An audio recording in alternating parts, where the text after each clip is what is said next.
Welcome back to Bollywood presenting. Movie की शुरुआत में हमें जय बहादुर नाम के एक आदमी को दिखाया जाता है जो पेशेंट से एक मैगजीन राइटर है जिसका एक बहुत बड़ा सपना था एक बहुत बड़ा जर्नलिस्ट बनना, लेकिन उसने अभी तक अपनी ग्रेजुएशन कंप्लीट नहीं की थी। जहाँ जय बहादुर उस तरह के आर्टिकल लिखता था जिस आर्टिकल पर लोगों का ध्यान नहीं होता था। जय बहादुर अलग तरह से आर्टिकल लिख रहा होता है, उसके बावजूद भी उसके कोई आर्टिकल पढ़ नहीं रहे थे। कुछ मैगजीन कंपनियों की तरफ से जय बहादुर को कुछ इस तरह के लेटर आते थे जिनमें लिखा होता था कि हमको आपके आर्टिकल पसंद नहीं आते। कुछ दिन बाद जय बहादुर अपने घर के सामने बर्फ साफ कर रहा था, लेकिन पैर फिसलने की वजह से उसकी गर्दन में मोच आ जाती है। जय बहादुर उसका इलाज करवाने के लिए हॉस्पिटल में जाता है, जहाँ उसकी मुलाकात एक बूढ़े आदमी से हो जाती है। उस बूढ़े आदमी का नाम सैमोर तोलिबन होता है। कुछ समय इसी तरह से बीत जाता है, जहाँ जय बहादुर को मालूम पड़ता है कि सैमोर तोलिबन एक नामचीन जर्नलिस्ट है। जय बहादुर सैमोर को अपनी हॉबी के बारे में बताता है। यह सुनकर सैमोर स्तब्ध रह जाता है। जहाँ जय बहादुर बताता है कि उसको हार्वर्ड कॉलेज में उसकी डिग्री के लिए एडमिशन लेना है, फिर इसके बाद ही न्यूज वाले उसको नौकरी पर रखेंगे। जहाँ सैमोर बताता है कि जर्नलिज्म करने के लिए किसी डिग्री की जरूरत नहीं होती, उसके लिए बहुत बड़े बड़े काम करने पड़ते हैं। कोई जहाँ नहीं जा सकता वहाँ जाके जर्नलिज्म करना पड़ता है। जय बहादुर अपने फ्रेंड के साथ इस बारे में बात करता है और यहाँ से जय बहादुर ने सोमालिया जाने का डिसाइड करता है, लेकिन उसका दोस्त वहाँ जाने से मना करता है क्योंकि वहाँ के हालात इतने खराब थे कि आए दिन रिपोर्ट को मार दिया जाता था। जय बहादुर बताता है कि अब वहाँ पर डेमोक्रेसी है, इसलिए वहाँ के हालात इतने खराब नहीं होंगे जितना हमें टीवी न्यूज में दिखाया जाता है। फिर भी उसका दोस्त बताता है कि वहाँ के लोगों की आम जिंदगी के बारे में जर्नलिज्म करो। अगले दिन जय बहादुर टीवी पर न्यूज देखता है जिसमें सोमालिया के टेररिस्ट ने शिप पर कब्जा करके लोगों को बंदी बना दिया था। यह न्यूज देखकर जय डर जाता है। मूवी के नेक्स्ट सीन में जय को अननोन नंबर से कॉल आता है। जय बहादुर को पता चलता है कि जिस आदमी से वो फोन पर बात कर रहा हो वो कोई आम आदमी नहीं बल्कि सोमालिया के प्रेसिडेंट का बेटा था। जय को तो विश्वास ही नहीं हो रहा था कि उसको इतना बड़ा मौका इतनी आसानी से मिल गया। वो इसके बारे में सैमोर से बात करता है। सैमोर जय को सोमालिया की भाषा सीखने के लिए कहता है जो आगे जाके उसके लिए बहुत काम आने वाली थी। जिसके बाद जय बहादुर अपनी फैमिली से सोमालिया जाने की इजाजत मांगता है। शुरुआत में जय बहादुर को लग रहा था कि उसकी फैमिली वाले उसको सोमालिया जाने नहीं देंगे, लेकिन उसको सोमालिया जाने की परमिशन दे दी जाती है। इसके बाद जय बहादुर सोमालिया जाने के लिए प्लेन में बैठ जाता है। कुछ घंटों के बाद जब वो सोमालिया पहुंचता है तो उसके पास एक सोमालियन आदमी आकर बैठ जाता है। कुछ वक्त के बाद जय बहादुर सो जाता है। जब उसकी आंख खुलती है तो वो खिड़की के बाहर देखता है जिसमें उसके सामने एक रिपोर्टर को गोली मार दी जाती है, लेकिन यहाँ पर यह उसका सपना होता है। एयरपोर्ट के बाहर उसको आब्दी नाम का एक सोमालियन ट्रांसलेट पिकअप करने आया होता है जिसको इंग्लिश भाषा बोलनी आती थी। बातों बातों में जय थंब दिखाता है, लेकिन आब्दी बताता है कि सोमालिया में थंब दिखाना एक गलत इशारा होता है, उसके लिए जेल भी हो सकती है। आब्दी जय से पूछता है कि तुम किसके बारे में लिखना चाहते हो। जय बताता है कि वो समुद्री लुटेरे के ऊपर लिखने आया है। तब आब्दी कहता है कि समुद्री लुटेरे अपने आप को समुद्री लुटेरे से नहीं पहचानते, वो खुद को समुद्र के रखवाले बताते हैं और उनके पास बहुत सारा पैसा है। कुछ वक्त बाद एक सोल्जर गाड़ी रुकवाता है क्योंकि उसको ड्रग्स लेना था। वहीं सोमालिया में ड्रग्स को खाद कहते हैं। जय देखता है कि सोमालिया में ड्रग्स सब्जियों की तरह बिकता है, जिस पर आब्दी बताता है कि हमारे देश की सबसे बड़ी समस्या यही है, लेकिन हमारे नए प्रेसिडेंट जल्दी इसका सॉल्यूशन करने वाले हैं। वो सोल्जर जय को भी ड्रग्स खाने के लिए कहता है, जिसमें जय शुरुआत में मना करता है, लेकिन उसको मजबूरन वो खाद खाना पड़ता है। इसके बाद वो प्रेसिडेंट के बेटे के पास जाते हैं जो शहर में एक न्यूज रूम चला रहा होता है, जहाँ उसकी सोच अन्य सोमालियन लोगों से काफी अलग थी। जहाँ उसका मानना था कि पायरेट्स सच में बुरे होते हैं जो उसकी देश की इमेज को पूरी दुनिया के सामने खराब कर रहे थे और उन्हीं की वजह से सभी देश ने अपने संबंध तोड़ दिए थे। और जय बहादुर से कहता है कि हम पूरी कोशिश कर रहे हैं उस पायरेट्स के लीडर बोया से समझौता कर सके, लेकिन ऐसा कर पाना मुश्किल है क्योंकि सोमालिया के लोग उसको अपना रॉबिन हुड समझते हैं जो सोमालिया के गरीब लोगों की मदद करता है और खाना देता है। फिर उसके बाद जय को वो लड़का अपने फादर यानी कि सोमालिया के प्रेसिडेंट से मिलवाता है। वहीं प्रेसिडेंट का परिवार पिछले 8 सालों से ऑस्ट्रेलिया में रह रहा था। प्रेसिडेंट जय से पूछता है कि क्या तुमने आते वक्त एक भी स्कूल देखा। इसके जवाब में जय ना बोलता है क्योंकि उसने एक भी स्कूल नहीं देखा था। उसका कारण है वो पायरेट्स, क्योंकि वो पायरेट्स बच्चों को जहाजों को लूटना सिखाते हैं, ना कि बल्कि पढ़ाई करना सिखाते हैं। वहीं प्रेसिडेंट जय से पूछता है कि तुमने बुक का नाम क्या रखा है, जिस पर जय ने कुछ भी सोचा नहीं था। वो प्रेसिडेंट से पूछता है कि उस बुक का नाम पायरेट्स ऑफ सोमालिया कैसा रहेगा, लेकिन प्रेसिडेंट को वो नाम पसंद नहीं आता। वहीं दूसरी तरफ जय की सिक्योरिटी करने के लिए सोल्जर को साथ भेजा गया था। साथ ही जय के लिए उस घर में इंटरनेट की भी व्यवस्था की गई थी। वहीं सोमालिया में कुछ ही लोगों को इंटरनेट यूज करने को मिला था। जय का कमरा पूरी तरह से लॉक था उसको विंडो तक खोलने की परमिशन नहीं मिली थी क्योंकि उसकी जान को खतरा हो सकता था। जय उसी रात उसी कमरे में सोता है। अगले दिन जब उसकी आंख खुलती है तो कमरे में बहुत अंधेरा था। जय को विंडो को खोलने की परमिशन नहीं थी, इसके बावजूद भी जय विंडो खोलता है और बाहर का नजारा देखने लगता है। जय बहादुर बारी में से कैमरे से सभी को रिकॉर्ड कर रहा था। तभी उसको एक लड़की दिखाई देती है जो बार बार उसकी तरफ देख रही थी। आब्दी बताता है कि उसका नाम मरियम है जो गेरार्ड की बीवी है। गेरार्ड एक बहुत बड़ा समुद्री लुटेरा था और उसने बहुत सारी लड़कियों से शादी की रखी है जो उसके लिए खाद बेचने का काम करती है। अब यहाँ से जय उस आदमी का इंटरव्यू लेना चाहता था, लेकिन आब्दी बताता है कि वो आदमी बहुत ही ज्यादा खतरनाक है, इसलिए बेहतर है कि तुम उससे ना मिलो। साथ ही साथ आब्दी बताता है कि हमें बोया मिल गया है। इसके बाद वो दोनों बोया से मिलने जाते हैं। वहीं वो दोनों बात करते करते बोया के पास जाते हैं। वहीं जय बोया से बहुत सारे सवाल पूछता है जिसमें वो जहाजों को कैसे लूटना और ये सब करने के लिए तुम लोगों को कैसे मनाते हैं और भी सवाल करता है। इंटरव्यू के दौरान जय को पता चलता है कि वो अपने आप को गलत नहीं मानते।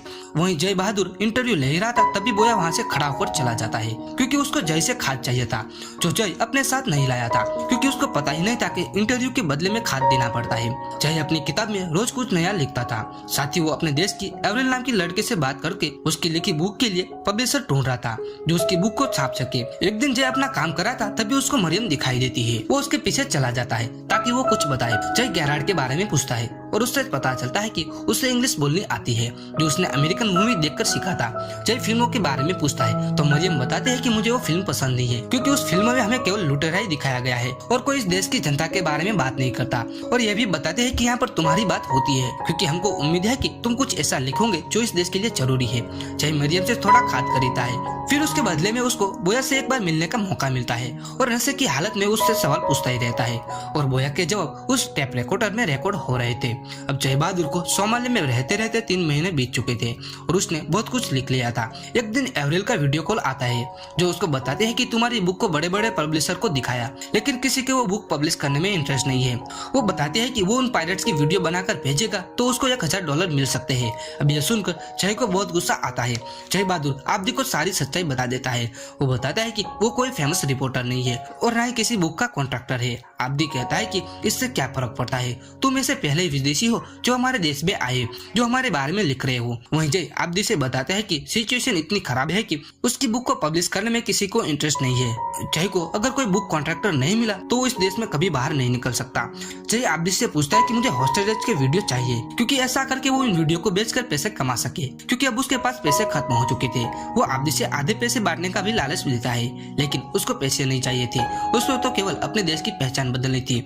उसके देश को समुद्री लुटेरे से ना जाने बल्कि उसको अलग पहचान मिले ताकि वो सिर उठा के चल सके। आब्दी बताता है कि उन पायरेट्स के पास जाना इसका मतलब अपनी जान को खतरे में डालना क्योंकि इसके बाद हम सिक्योरिटी नहीं दे पाएंगे। जहाँ जय बहादुर कहता है कि तुम चिंता मत करो, वो उसे गेरार्ड से जल्दी मिलाने वाला है क्योंकि उसको एक ट्रांसलेटर की जरूरत है। जय के पास एक आखिरी मौका था कुछ बड़ा करने का, इसलिए वो मरियम से मिलने जाता है और उससे गेरार्ड के बारे में पूछने लगता है। मरियम बताते हैं कि तुम गेरार्ड के कपड़े की तारीफ करना क्योंकि गेरार्ड को अपने पहनावे पर बहुत घमंड है। इसके बाद जय गेरार्ड का इंटरव्यू लेना चाहता है लेकिन जय के लिए बहुत मुश्किल इंटरव्यू था पर जय बहादुर किसी तरह से उस इंटरव्यू को पूरा करता है। उससे पता चलता है कि गेरार्ड के पास 800 से भी ज्यादा हाईजैकर है जो उसके लिए लूटपाट का काम करते हैं। वहीं जय अपनी किताब को पूरा करने में जोरों शोरों से लगा हुआ था लेकिन एक दिन आब्दी उसके पास आता है और बताता है कि एक जर्मन शिप वहाँ से जाने वाला है। साथ ही प्रेसिडेंट के उस पायरेट्स के साथ बहुत अच्छे कनेक्शन है, इसलिए तुम यहाँ से निकलना चाहते हो तो यह सबसे अच्छा मौका है। साथ ही जय को लिखने के लिए बहुत सारे टॉपिक मिल गए थे इसलिए वो घर जाना चाहता था। आब्दी बताता है कि प्रेसिडेंट के बेटे ने $500 की डिमांड की है उसकी सिक्योरिटी और खातिरदारी करने के लिए।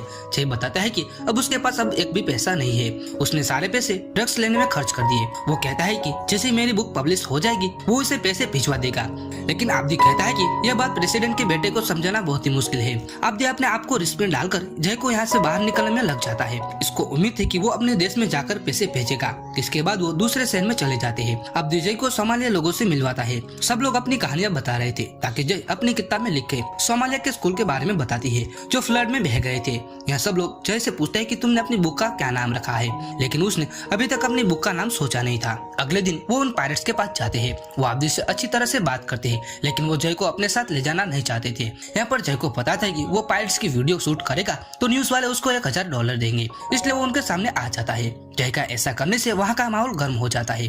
वो पायरेट्स जय को अगली सुबह आने को कहते हैं। अगले दिन जब जय की आँख खुल गई तो वो पायरेट्स जय को अकेला छोड़कर निकल गए थे, क्योंकि उन्हें लगा था कि वो एक जासूस है। अब यहाँ पर जय की भूख तो पूरी हो गई थी, लेकिन उसको सोमालिया से बाहर निकलने के लिए पैसे चाहिए थे।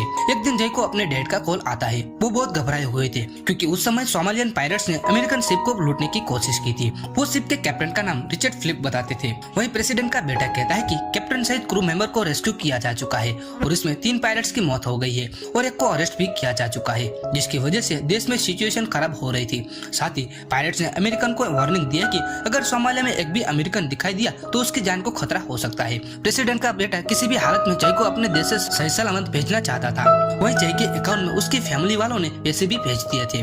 जय आब्दी से कहता है कि इस हाईजैकिंग में अगर बोया का हाथ है तो उसका आखिरी इंटरव्यू लेना चाहता है। जय इंटरव्यू में पता चलता है कि इस हाईजैकिंग में बोया का हाथ नहीं था। बोया बताता है कि तुमको मरियम से मिलना चाहिए, जिसको जरूर पता होगा। वहीं जय मरियम को ढूंढने के लिए बाजारों में ढूंढने लगता है, लेकिन उसको वो नहीं दिखाई देती। उल्टा सोल्जर उसका पीछा करते हैं। जय उन सोल्जर्स का पीछा छुड़ाकर घर आता है। वहीं बोया को सोमालियन गवर्नमेंट ने अरेस्ट कर लिया था। वहीं दूसरी तरफ जय जब अपने कमरे में जाता है तो वहाँ उसे मरियम दिखाई देती है। वो बताती है कि इन सब के पीछे उसके पति गैराड का हाथ है। मरियम यह भी बताती है कि जितना जल्दी हो सके यहाँ से निकल जाए, क्योंकि यह देश उसके लिए सेफ नहीं है। यह कहकर वो यहाँ से चली जाती है और जय विंडो से मरियम की तरफ देखकर हंस रहा था। अगले दिन वो न्यूज में देखता है कि गैराड ने अपने लोगों का बदला लेने के लिए कुछ अमेरिकन को मार दिया था और कहता है कि कैप्टन फिलिप की हाईजैकिंग के पीछे उसका ही हाथ था। लेकिन दूसरी तरफ जय सही सलामत अपने देश जा रहा था।